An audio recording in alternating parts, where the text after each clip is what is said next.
Again, I informed the Speaker and asked clearance about the instructions ng Pangulo. At ang sabi niya, wala tayong magagawa.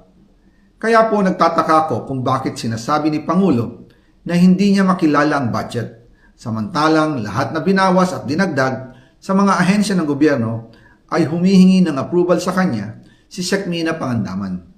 Bago namin ginawa o tinapos ni Senator Chis Escudero during the BICAM. Sinabi pa ni Sec. Mina, everything is cleared with the President. Basta importante, pasok ang pondo na request ng Pangulo. The following day, sinabi ni Sec. Mina, approve na si Presidente BBM sa lahat na binawasan na ahensya. Masaya na ang Pangulo dahil naipasok ang gusto niyang 100 billion insertion.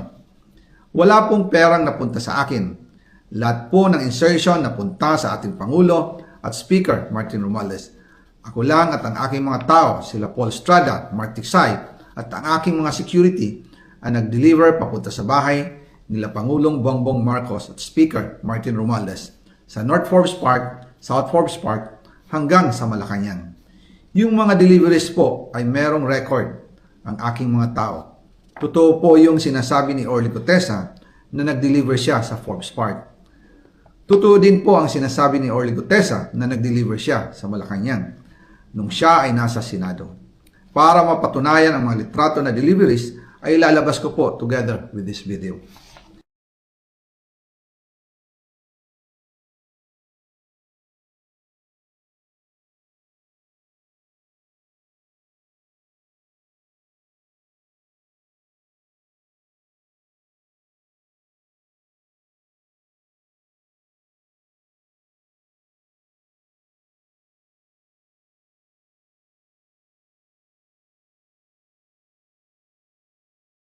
After po ng approval ng budget sa General Appropriations Act of 2025, nagtanong po ako sa DPWH kung magkano ang kailangan na ibigay sa Office of the President o ang SOP na bigayan.